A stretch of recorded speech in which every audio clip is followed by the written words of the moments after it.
तेणुकरी आम जे रिटायर्ड जज ओडिशा हाइकोर्ट सी अच्छा चीफ जस्टिस और आमर रिटायर्ड डिस्ट्रिक्ट जज मिस्टर दुर्गा चरण मिश्र सी अच्छा स्टेट एफएसएल डायरेक्टर डॉक्टर संतोष बाला मैडम आईपीएस सी मंचर अच्छा आपर विभिन्न medical legal expert all over India Bharat सारा एवं आमर आसीशार आईएमए मेंबर आउ पेडियाट्रिक एसोसिएशन मेंबर डाक्तर समस्त उपस्थित केते डॉक्टर जोग देइचंती आ कोड कोड जोग देइचंती आमर हाराहारी 200 डाक्तर एठारे योगदान करचंती एवं शृंखलित भाव यही कार्यक्रम को एरिया चली सारा ओडिशा डाक्तर आशा बाहर किसी डाक्तर ये सम्मेलन में जोग शिशु रोग विशेषज्ञ भुवनेश्वर आमर भुवनेश्वर जातीय पेडियाट्रिक एसोसिएशन शिशु रोग विशेषज्ञ संघर मेडिकल लीगल चैप्टर जोटा अच्छी ता तरफ आम Odisha IAP Indian academy of paediatric शिशु रोग विशेषज्ञ संघ एवं आईएमए जॉइंट भाव में आम यहाँ आरेंज करूँ आईएमए भुवनेश्वर जॉइंट भाव में आम आरेंज करूँ कॉन्फ्रेंसटा यहाँ हूँ नेशनल मेडिकल लीगल कॉन्फ्रेंस तार उद्देश्य हूँ आईन विशेषज्ञ पुलिस डाक्तर समस्त को एका मंच आनी स्वास्थ्य सेवा संबंधी सब आईन कानून को भल भाव में बुझाइबा जोटा कि डाक्तर मानकर मनोबल वृद्धि कर जहाँफल रोगी सेवा भल भाव में रोगी डाक्तर मध्य संपर्क सोसाइटी उन्नत हम याद्वारा अल्टीमेटली सोसाइटी आ द्वारा आमर किसी गेन पाइपर गेनर हम सोसाइटी यहाँ हूँ आमर ये सम्मेलन मुख्य मुख्य अध्यक्ष Indian academy of paediatrics medical legal chapter आज एक बैठक हो रहा है उसका बारे में कुछ आज नेशनल मेडिकल लीगल चैप्टर की तरफ से एक मेडिकल लीगल कॉन्फ्रेंस का ऑर्गेनाइजेशन किया गया है। तो ये मेडिकल लीगल कॉन्फ्रेंस ये IIP Bhubaneswar IMA Bhubaneswar IIT Orissa और आईआईपी भुवनेश्वर इन सबसे मिलकर के यहाँ पे ऑर्गेनाइज की जा रही है। ये जो कॉन्फ्रेंस है ये डॉक्टरों में मेडिकल लीगल अवेयरनेस को जगाने के लिए है, क्योंकि आज की तारीख में जो लॉ है उसको जानना जरूरी है। अगर हम लॉ नहीं जानते हैं तो हम ये नहीं कह सकते हैं कि हम उससे बच सकते हैं। तो लोगों में अवेयरनेस कम है, इस अवेयरनेस को बढ़ाने के लिए ये मेडिकल लीगल कॉन्फ्रेंस की जा रही है। अभी रिसेंट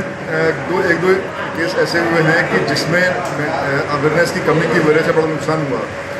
अभी करीब 2 साल पहले जयपुर में डॉक्टर अर्चना शर्मा ने सुसाइड कर लिया, क्योंकि उन पर 302 का मुकदमा लगा और 302 के मुकदमा लगने की वजह से उनको इतना डिप्रेशन हो गया, जबकि उन्होंने सिर्फ एक मरीज का इलाज किया था और उसकी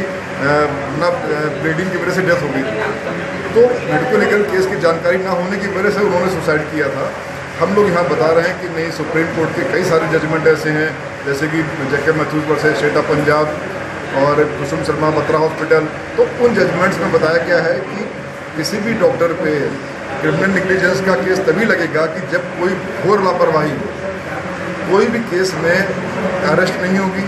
किसी भी केस में 304 या 302 में मुकदमा दर्ज नहीं होगा, केवल 304A में मुकदमा दर्ज होगा, जिसकी सजा केवल 2 साल है और उसमें जमानत भी मिल जाती है।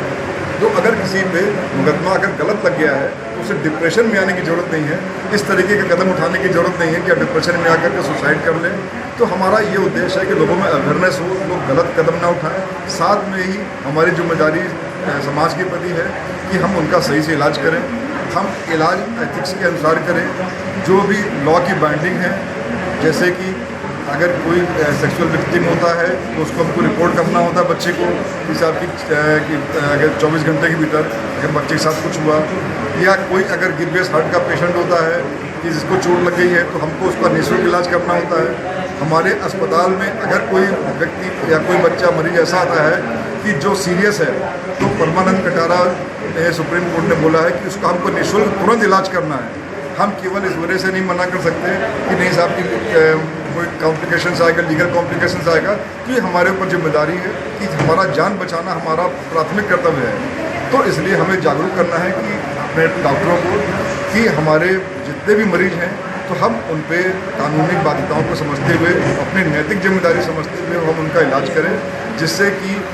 हम अपना दायित्व पूरा कर सके और जो हमारा एज ए चिकित्सक के रूप में जो हमारे ऊपर एक लीगल और एथिकल बाइंडिंग है, हम उससे उनकी सेवा कर सकें। इसे देखा जाता है कि डॉक्टर माने दारू पी के आते हैं तो बहुत जगह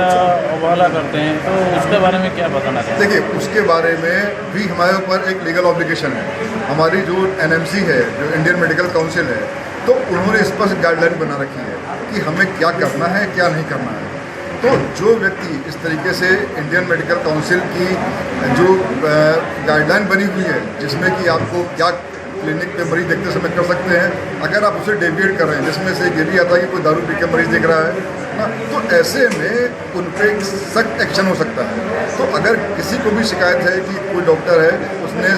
गलत परिस्थितियों में मरीज देखा, तो ऐसे में वो मेडिकल काउंसिल में रिपोर्ट कर सकता है। डॉक्टरों के लिए ऐसे में सलाह है कि हो सकता है कि देखिए ये आम नागरिक भी है डॉक्टर एक, तो अगर कभी ऐसी सिचुएशन आती है तो वो बता दे कि साहब हम ऐसी स्थिति में नहीं कि मरीज हम देख सकें, वो अपना काम दूसरे को डेलीगेट कर सके। कानून ये बातें नहीं करता कि आपको हर समय 24 घंटे मरीज देखना है, इमरजेंसी की बात अलग है। तो कभी ऐसा होता है तो आप मत देखिए, लेकिन अगर आप कोई भी अनैतिक काम करते हैं तो कानून आप पे काम करेगा। इसलिए हम